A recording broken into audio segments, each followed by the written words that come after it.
Ramesses II. Now, that's a name that just sounds powerful, right?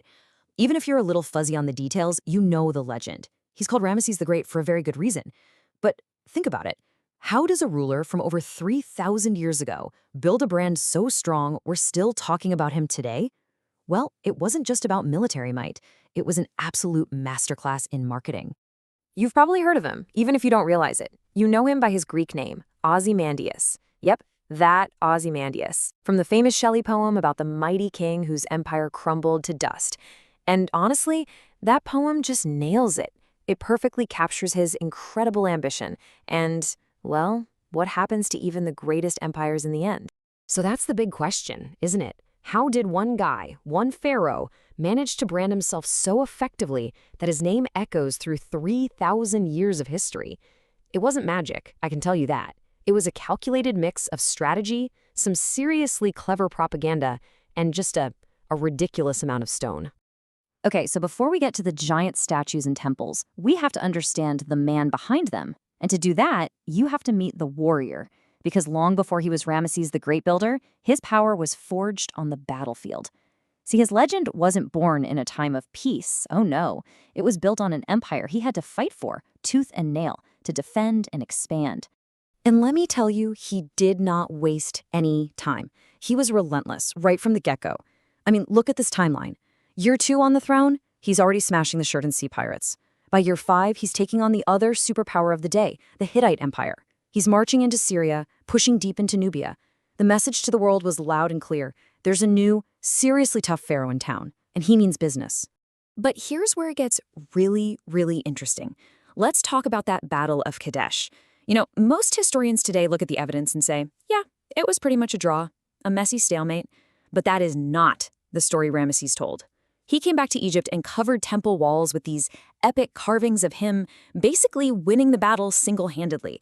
This right here is the birth of Ramesses, the master propagandist. And if you need any more proof, look no further than the peace treaty itself. It's amazing, really. We have both versions. The Hittite records say the Egyptians came crawling, begging for peace. But the Egyptian version, you know, the one carved in giant hieroglyphs back home, it says the Hittites were the ones suing for peace. So which story do you think the average Egyptian heard? Exactly. He didn't just win battles, he won the story. He controlled the narrative completely.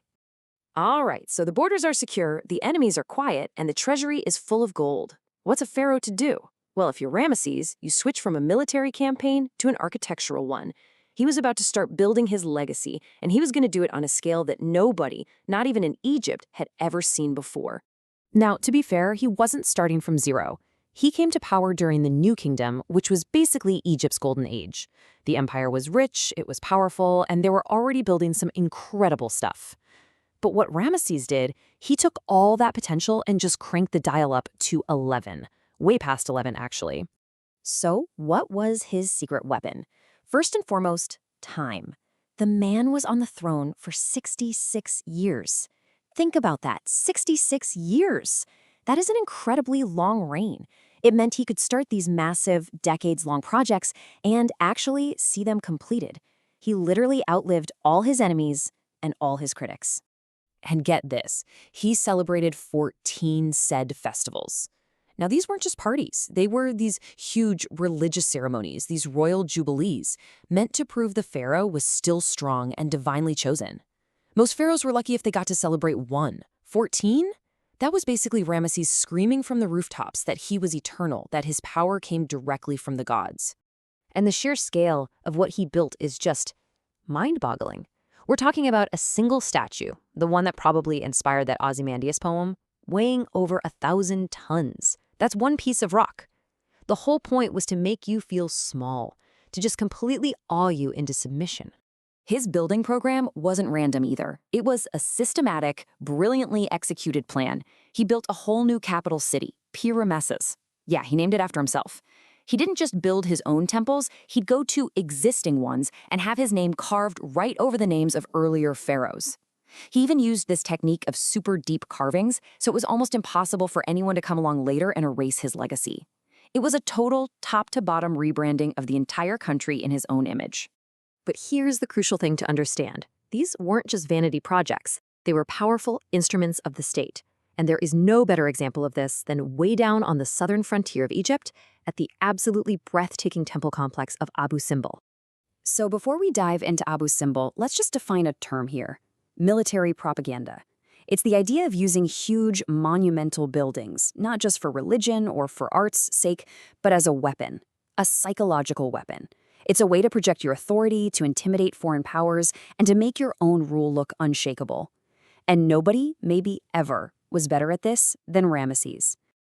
Abu Simbel is it's a textbook case, a total masterclass. Let's break down the strategy. First, location. It's built right on the southern border with Nubia, so it's the very first thing you'd see when entering Egypt from the south. Second, scale. It's dominated by 4 colossal statues of, you guessed it, himself, designed to dwarf anyone who approached. Third, the message. The carvings all over it show bound prisoners, his enemies, right under his feet. And fourth, repetition. The walls are covered with scenes of his military victories, over and over again, reinforcing this idea of his perpetual, unstoppable triumph. So here's the key takeaway. The most important thing to remember about Abu Simbel: it wasn't really built for the Egyptian people. It was a message aimed squarely at foreigners. It was a giant state-sponsored billboard carved out of a literal mountain, designed to send one simple message to anyone thinking of messing with Egypt: I am in charge here, and you do not want to challenge me. So through warfare, through brilliant propaganda, and through all that stone, Ramesses managed to do something that very, very few rulers ever achieve. He moved beyond being just a king. He didn't just want history to remember him as great, he wanted to be worshipped as a living god. And the crazy thing is, he pulled it off. He succeeded. That incredibly long life, combined with the constant, overwhelming messaging on his monuments, meant that Ramesses II became one of the handful of pharaohs who were actually worshipped as a god during their own lifetime. He completely blurred that line between a man on a throne and an immortal being. But there's one final, really human twist to this epic story. In 1881, they found his mummy, and it told a very different story from the temples. The living god died an old man, probably around 90 years old, and he was in rough shape, suffering from severe arthritis that would have bent his back and horrible dental problems. The contrast between that perfect, powerful image he built in stone and the frail, aching human being he actually was at the end, it's really striking. And all of this leaves us with one final thought. Ramesses used towering statues and massive temple walls to shape his legacy and project his power. Obviously, the tools are a little different today, but is the basic strategy really all that different? So I'll leave you with this. Look around at the world today. How are modern leaders using architecture, art, and of course media to build their own legends?